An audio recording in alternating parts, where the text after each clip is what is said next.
युद्ध का final phase शुरू हो चुका है और वॉर जोन में विनाश की नई और सबसे बड़ी रेस शुरू हो चुकी है, क्योंकि जानकारी ये मिल रही है इस वक्त कि पुतिन और ज़ेलेंस्की दोनों ने ही वॉर ग्राउंड पर घातक और हैरत अंगेज अस्त्र उतार दिए हैं। लड़ाई का इस वक्त जो सीक्वल है, जो लगातार जो देखने को मिल रहा है, वो इतना हाई लेवल पर है कि ऐसा लग रहा है कि यूक्रेन जल्द ही खत्म हो जाएगा। पुतिन ने सुमी से लेकर ओडेसा तक नया बारूदी बॉर्डर तैयार कर लिया है और इसी के साथ यूक्रेन सर्वनाश का ऑर्डर दे दिया गया है। पिछले 24 घंटे में रूस ने इतने बारूद बरसाए हैं कि यूक्रेन के 10 इलाके खंडहर बन चुके हैं। ये वो बारूदी फायर है जिसमें यूक्रेन भस्म हो रहा है। ये विनाश की वो अग्नि है जो यूक्रेन को जला रही है। ये वो विध्वंस है जो बड़े और घातक हथियारों से हो रहा है। रूस और यूक्रेन में एक साथ कई फ्रंट पर विध्वंसक जंग हो रही है। यूक्रेन नेटो वेपन से हमले कर रहा है तो रूस अपने संहारक हथियारों से बदला ले रहा है। पिछले 24 घंटे में 1000 टन बारूद बरस चुका है। इसके बाद वॉर ग्राउंड पर हर तरफ तबाही का मंजर है। यूक्रेन का ऑफेंस और रूस का विध्वंस इस बात का ऐलान कर रहा है कि वॉर का फाइनल फेज शुरू हो चुका है। यूक्रेन क्रीमिया पर प्रहार करने के लिए लगातार आगे बढ़ रहा है, लेकिन रूसी फौज उसे आगे बढ़ने नहीं दे रही। नतीजतन दोनों देशों में एक साथ कई फ्रंट पर महाविनाशक युद्ध हो रहा है। ओडेसा में रूसी फौज ने इतने धमाके किए कि यूक्रेन के कई पोजीशन धुआं-धुआं हो गए। ज़ेपोरिज़िया में पुतिन पलटन ने नेटो के खतरनाक हथियारों की कब्र खोद दी। ज़ेपोरिज़िया में ही रूस ने यूक्रेन के MiG-29 फाइटर जेट को हवा में ही उड़ा दिया। रूस ने आसमान से इतनी मिसाइलें बरसाई कि खेरसोन बारूदी अग्नि में जल गया। सूमी में ऐसा युद्ध हो रहा है कि वहां बारूद की सुनामी आ गई। रशियन आर्मी इतनी मिसाइलें और रॉकेट दाग रही है कि खार्किव खंडहर बनता जा रहा है। डीप्रो में रूस ने यूक्रेन के काउंटर ऑफेंसिव को फेल कर दिया। पुतिन का ये वो विध्वंस है जो यूक्रेन के काउंटर अटैक के बाद लॉन्च हुआ है।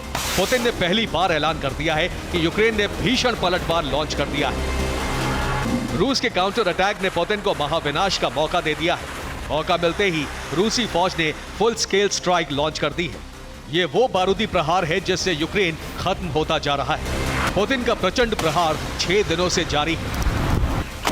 पिछले 150 घंटे में यूक्रेन के 5500 जवान मारे जा चुके हैं। 200 टैंक तबाह हो चुके हैं। 500 के करीब आर्मर्ड व्हीकल्स ध्वस्त हो चुके हैं। 6 फाइटर जेट तबाह हो चुके हैं।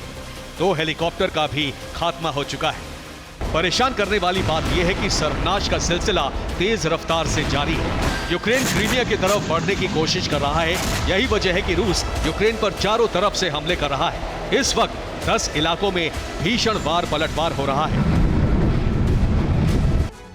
पुतिन ने अब यूक्रेन को पूरी तरह से खत्म कर देने का ऑपरेशन लॉन्च कर दिया है। यही वजह है कि उन्होंने सुमी से लेकर ओडेसा तक बारूदी बॉर्डर तैयार कर लिया है। करीब करीब आधे यूक्रेन में रूसी फौज बहुत ही मजबूत स्थिति में है। डोनेस्क, मारियोपोल, ज़ेपोरिज़िया, लुहांस्क में रशियन आर्मी बहुत स्ट्रांग है। ये इस वक्त जो आप मैप देख रहे हैं उसके जरिए बखूबी आप इस वक्त की स्थिति यहाँ समझ सकते हैं। लुहांस्क में रशियन आर्मी, जैसा मैंने कहा, कि बहुत ही इस वक्त ताकतवर है और इन सब के अलावा बाकी इलाकों पर तेजी से कब्जा जमाया जा रहा है। और यही वजह है कि Sumy, Kharkiv, Mykolaiv, Dnipro, Melitopol, Mariupol, Donetsk, Zaporizhzhia, Luhansk, Kherson और ओडेसा में इस वक्त बहुत ज्यादा विध्वंसक लड़ाई छिड़ी हुई है। मैप पर सुमी से लेकर ओडेसा तक ये जो लाइन इस वक्त आप देख रहे हैं, ये वो असल में पुतिन का बारूदी बॉर्डर है और इसी पूरे इलाके में रशियन आर्मी की स्ट्राइक बहुत तेज है। दरअसल यूक्रेन क्रीमिया पर हमला करना चाहता है और इसके लिए यूक्रेनी फोर्स लगातार कोशिशें कर रही है, लेकिन अब पुतिन ने जो बॉर्डर बनाया है उससे यूक्रेन का प्लान नाकाम हो रहा है और रूसी फौज यूक्रेनी सेना को इसी बॉर्डर पर रोक दे रही है और इसी के साथ ही रूस ने यूक्रेन को पोर्ट से भी काट दिया है। इस बारूदी बवंडर की वजह है यूक्रेन का काउंटर अटैक। ज़ेलेंस्की क्रीमिया पर हमला करना चाहते हैं। यूक्रेनी फौज क्रीमिया की तरफ बढ़ना चाहती है, लेकिन रूस के हमले के आगे वो हर बार बेबस हो जा रही है। ये पहली बार है जब युद्ध में यूक्रेन नेटो के बड़े और खतरनाक हथियारों का इस्तेमाल कर रहा है। पश्चिमी देशों के हथियारों को खत्म करने के लिए रूस उससे भी ज्यादा डेंजरस वेपन से हमला कर रहा है। यही वजह है कि हमले और तबाही का स्केल बहुत बढ़ गया है। पुतिन के विस्फोट से यूक्रेन का पूर्वी और दक्षिणी इलाका तबाह होता जा रहा है। रूसी फौज ने सूमी से लेकर ओडेसा तक बारूदी बेल्ट तैयार कर दी है।